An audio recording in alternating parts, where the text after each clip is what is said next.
Alright guys, so T-ReX coils are installed. There they are. They were, it wasn't exactly a very, I would say, easy install, at least not to figure out on your own. You definitely going to want 2 hands, or 4 hands actually, when working on it. The easiest way to do it is to take all your coils off individually, take the bracket for your old coils off, and take these coils off of the bracket that they're on, and install the bracket by itself, and then reinstall the coils and the spacers.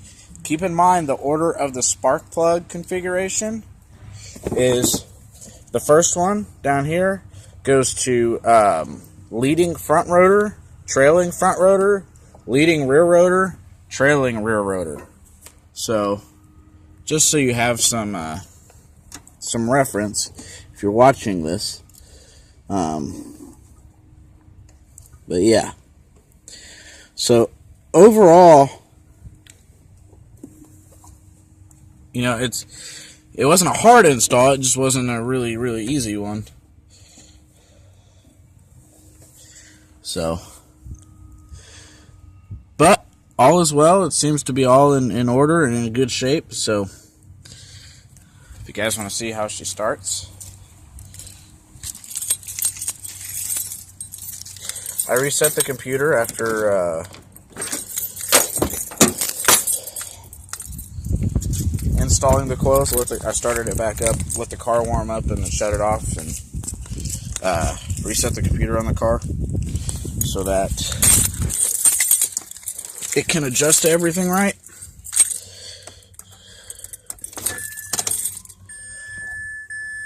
It's staying crooked or missing teeth.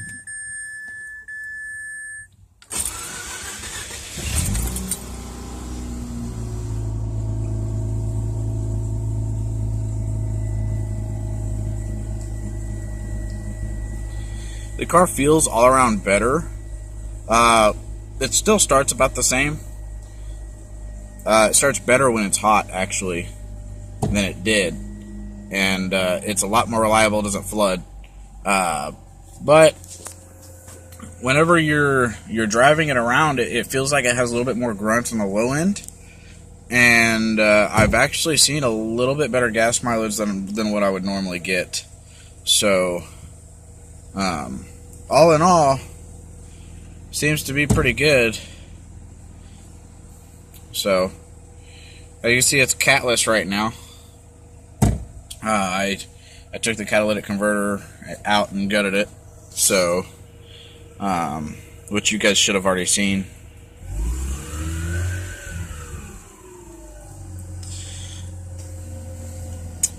Just for the information, guys, these cars, you kind of, there's a lot of contradictory things being, going around about how you should and how you shouldn't warm up these cars, whether you should drive it until it warms up and whether you should just let it idle until it warms up.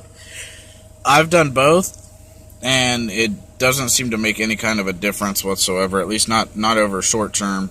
I actually prefer to drive it until it warms up because as you guys probably know, during the warm-up procedure, that's whenever the most carbon gets built up because it's adding more fuel into the system. So if you drive it and you just drive it, subpar to 3,000, 3,500 RPMs, it really doesn't hurt. It'll actually help clean the engine out a little bit.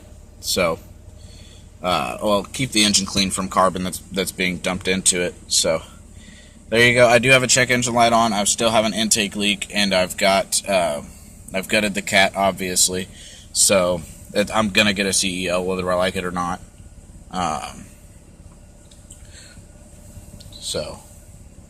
But she sounds good. You guys can probably tell it sounds a little bit better than it used to. I replaced the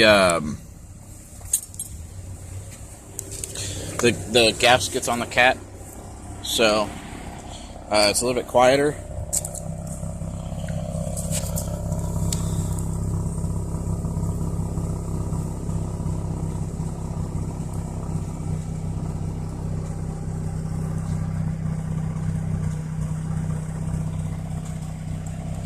And I got my tail light to work. I don't know if you guys know this, but my this tail light right here, you can see it's got humidity in it. But the tail light is the only thing that would come on. These lights would not.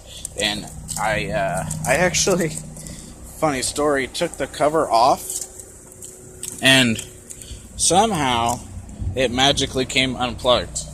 It worked when I got the car and stopped working, about a month later. But now they work. And all I did was just pop the trunk, go back there, look at all the wires that plug into there, and then plug it all back in. Simple as that.